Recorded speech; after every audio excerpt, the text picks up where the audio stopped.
Hola, hoy compartiremos una información sobre los mitos del cáncer.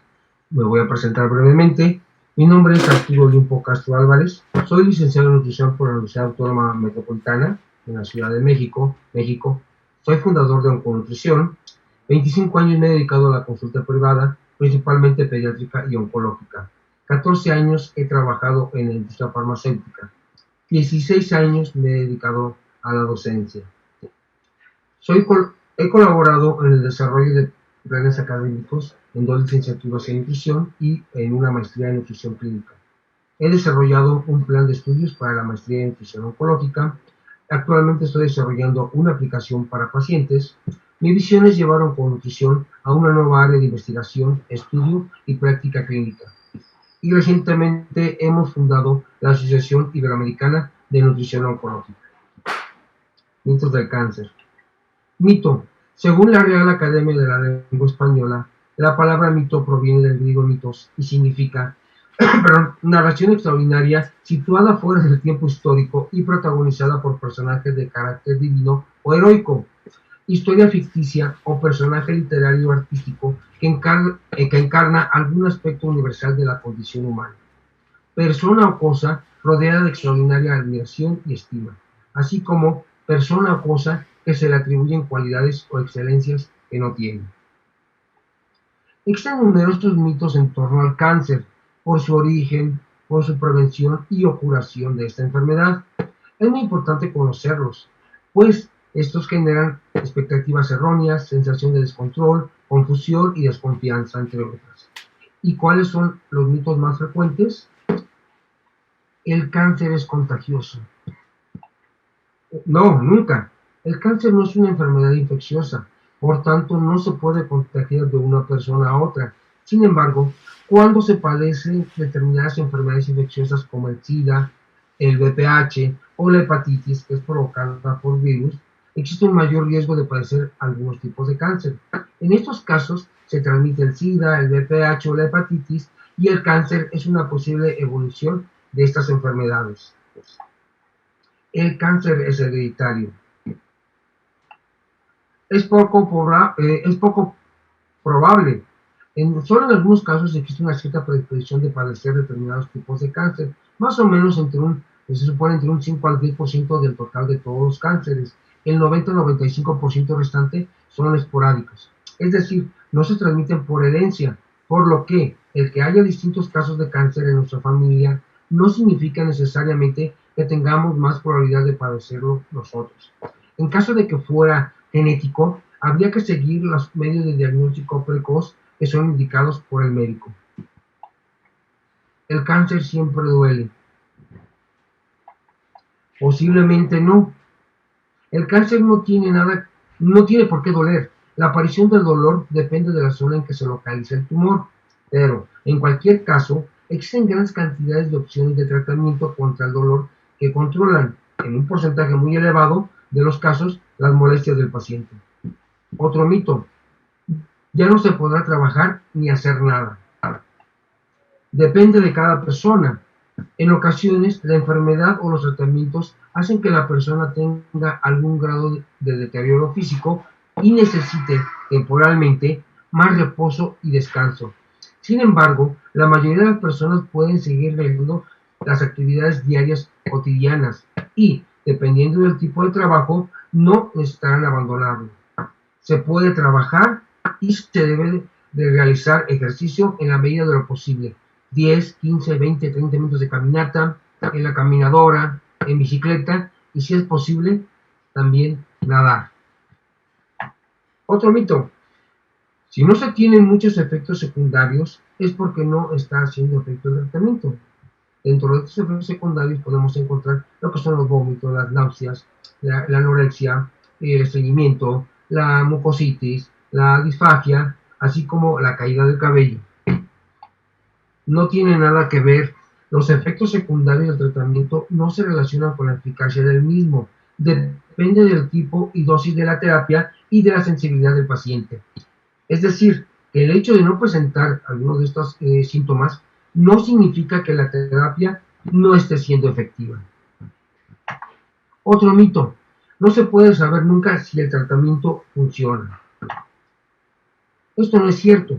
Para conocer cómo responde un cáncer al tratamiento, es preciso realizar una serie de pruebas que permitan valorar al médico la evolución del mismo.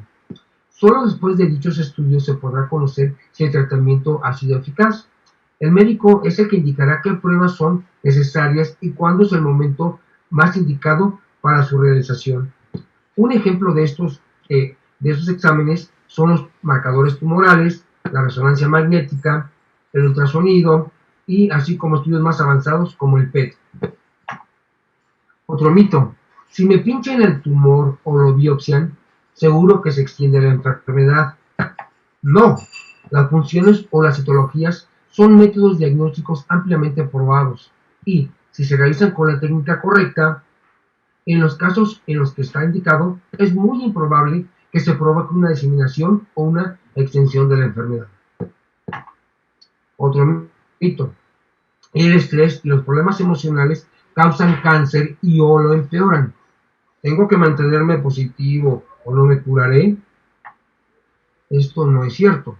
Los estudios que se han llevado a cabo para determinar si existe conexión directa entre el estrés y el cáncer no han demostrado ninguna relación entre ambos. El pronóstico del cáncer depende de una serie de factores, como es la ubicación del tumor, la extensión del mismo y la velocidad de crecimiento. También del estado de salud previo y la respuesta del organismo al tratamiento. Es decir, no existe una relación causa-efecto.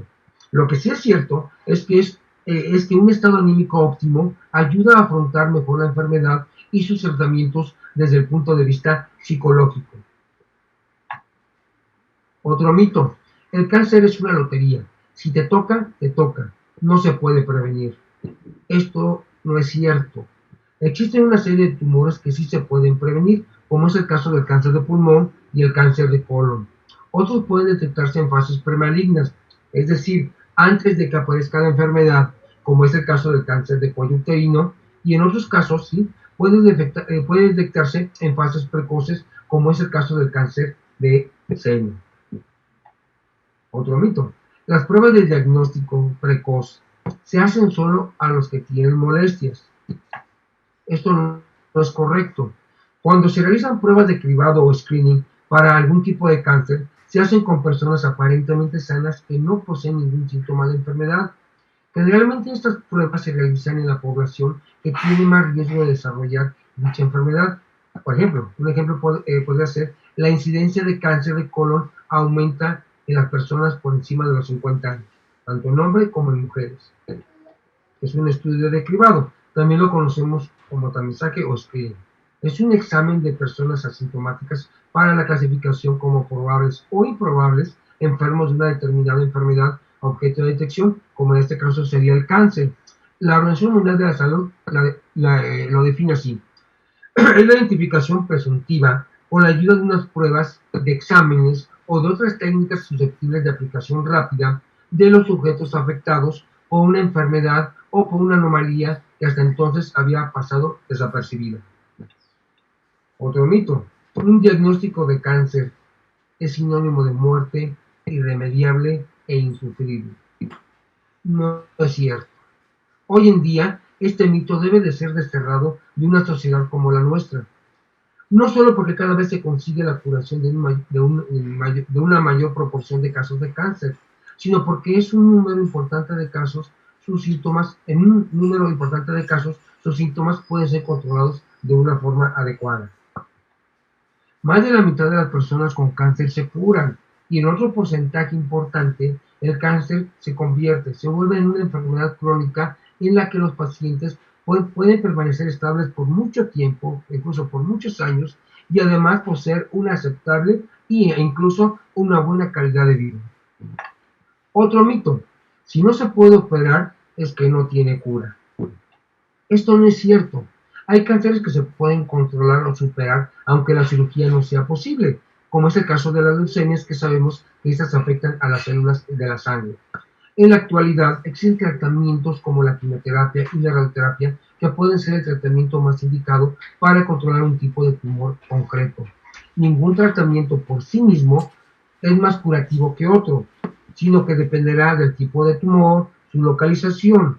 Es decir, para cada caso de cáncer, para cada tipo de tratamiento, para cada tipo de paciente, existen uno o varios tratamientos concretos y que esos también pueden ser combinados. Otro mito: si me encuentro bien y me intervienen, el cáncer, la enfermedad se extenderá. No es cierto. Nunca un tratamiento va a hacer que la enfermedad empeore. En general, es frecuente que un cáncer responda a los tratamientos y se consiga su desaparición. Sin embargo, en ocasiones, aunque la terapia sea la más adecuada, el cáncer puede ser resistente a la misma y no responder, por lo que la enfermedad no disminuye, incluso podría seguir continuando la enfermedad, ¿no? Seguir creciendo. Otro mito: si me dan muchos tratamientos, ¿es porque estoy muy grave? Esto no es cierto. En la actualidad, el tratamiento del cáncer es multidisciplinar e interdisciplinar, es decir, distintas especialidades médicas trabajan en equipo para elaborar un plan de tratamiento más eficaz. Se combinan las terapias para ofrecer al paciente las mayores posibilidades de curación de la enfermedad.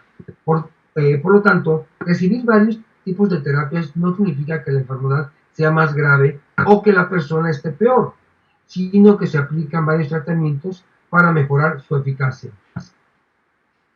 Otro mito: la morfina te la dan cuando ya vas a morir. Esto no es cierto.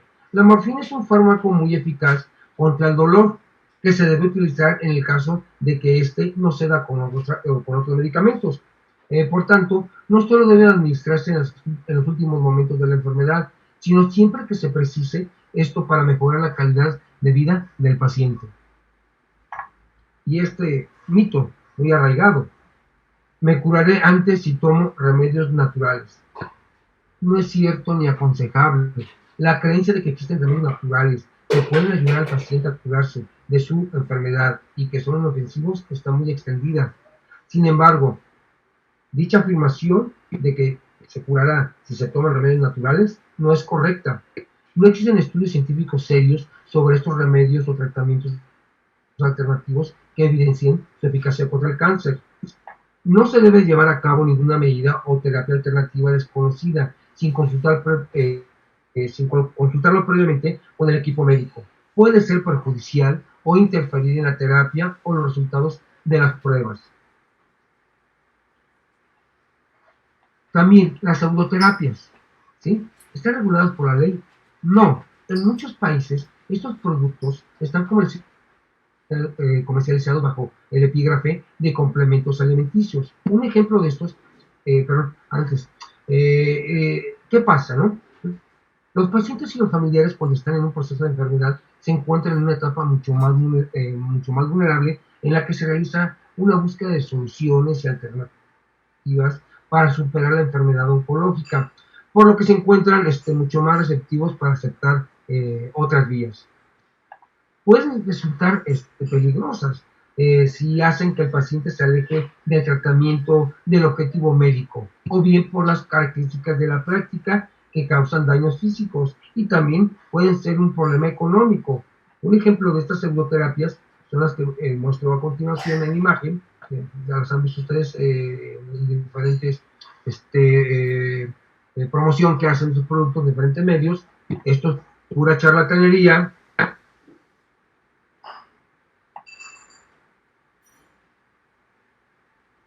Lo que sí podemos llevar a cabo, que no causan no provocan ningún problema con el tratamiento médico que se está llevando a cabo, son las terapias complementarias, ¿no? Que sabemos que son aquellas que se utilizan conjuntamente con la medicina convencional. Un ejemplo de estas terapias complementarias son las prácticas de manipulación y basadas en el cuerpo, como en la reflexología, el shiatsu, isotai, así como la aromaterapia. Otras tipo de terapias complementarias son las técnicas de la mente y el cuerpo, como la yoga, la meditación, la oración, la kinesiología, la musicoterapia, la arteterapia y otras de su tipo. Igualmente, las técnicas de biocampo, conocidos como Qigong o Qigong, el Reiki, la terapia floral, la terapia biomagnética o con campos magnéticos. Esta última terapia, siempre habrá que comentársela previamente al médico. Todas las demás, sí, podemos realizarlas durante el tratamiento oncológico. Muchas gracias por su atención. Les dejo mis datos por si alguien gusta contactarme. Gracias.